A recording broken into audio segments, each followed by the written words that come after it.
আমি একবার ভাই বরিশাল গিয়েছিলাম। বরিশাল পাথরঘাটা একটা থানাতে কোম্পানি সার্ভে কাজে 2016-17 তারিখ সালে হবে।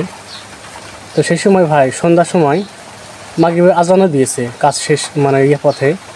তো এক মসজিদে গেলাম, গিয়ে ফরজ নামাজ শেষ করে বারান্দায় এসে তসবিহ তালাত করে আপনার সুন্নাত ধরছি। ঠিক এই মুহূর্তে বরিশালের এক মুরব্বী চাচা আমার পাশে এসে তিনিও ফরজ নামাজ শুরু করছেন। তো আমি সুন্নাত পড়তে পড়তে তার 5 রাকাত নামাজও শেষ হয়ে গেছে। তো আমি এই মধ্যে নামাজ শেষ করে বারান্দায় এসে দাঁড়িয়ে আছি। তো নামাজ কালাম দেখলাম রে ভাই, ও মুরব্বী চাচা একবারও মুখ না নাড়াইতে। তা আমি কৌতূহল হয়ে নামাজ যখন শেষ হলো তখন বারান্দায় এসে ওই চাচাকে জিজ্ঞেস করলাম যে চাচা আমি একটা কথা বলি, কিছু মনে নিলেন না। তবে ভাই এই মাঝখানে আমি যে নামাজ পড়ছিলাম সুন্নাত, এই নামাজের সময় আমি রাফি উদ্দাল করছিলাম। তিনি এই বিষয়টা আমাকে লক্ষ্য করছিলেন। তো চাচা হ্যাঁ বলেন বা বাবা বলেন। তো আমি বললাম কাকা আপনি যেভাবে নামাজ পড়লেন এইভাবে নামাজ পড়লে নামাজ হবে না বাবা।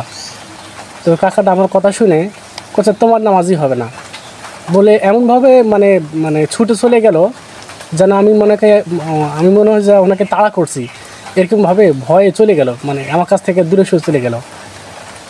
আমি কিছু বললাম, কেন বললাম কিছুই আসলে শুনলাম না।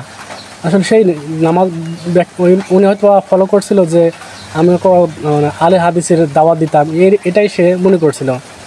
আসলে উনি যে নামাজ পড়লো, নামাজ আপনার যে সময় ফরজ নামাজ যে কোনো নামাজই এক কথায় বলেন, আপনাকে অবশ্যই মুখ লাড়িয়ে সূরাগুলো উচ্চারণ করে আপনাকে বলতে হবে।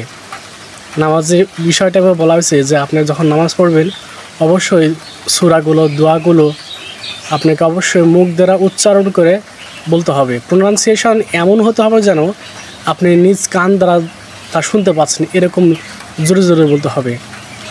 ভাই আসলে আমরা দিন শেষে নামাজ সময় শেষে নামাজে যাই, আমাদের দাবি দেওয়া নিয়ে আল্লাহর কাছে যাই। আমাদের অভাব লাগবে, টাকা পয়সা লাগবে, আমাদের সুস্থতা লাগবে, দুনিয়ার চাহিদা লাগবে, সব কিছু দাবি দেওয়া নিয়ে আল্লাহর কাছে যায়, নামাজে দাঁড়ায়।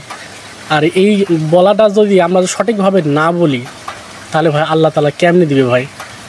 আপনারা হয়তো বলতে পারেন মুখে তো বললেও তো মনে তো বললেও হয়, আল্লাহ শুনে। ভাই মনে বললে শুনে, কিন্তু নামাজের সময় বলা হয়েছে মুখ দ্বারা উচ্চারণ করতে হবে। কারণ আরবি উচ্চারণটা আপনি মন দ্বারা বললে যেরকম হবে, মুখ দ্বারা বললে সঠিক উচ্চারণটাই আসে, এবং নামাজে মুখ দ্বারা উচ্চারণ কথাই বলা হয়েছে।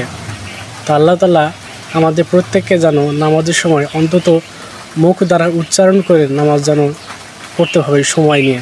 তো ভালো থাকবেন সবাই, আসসালামু আলাইকুম।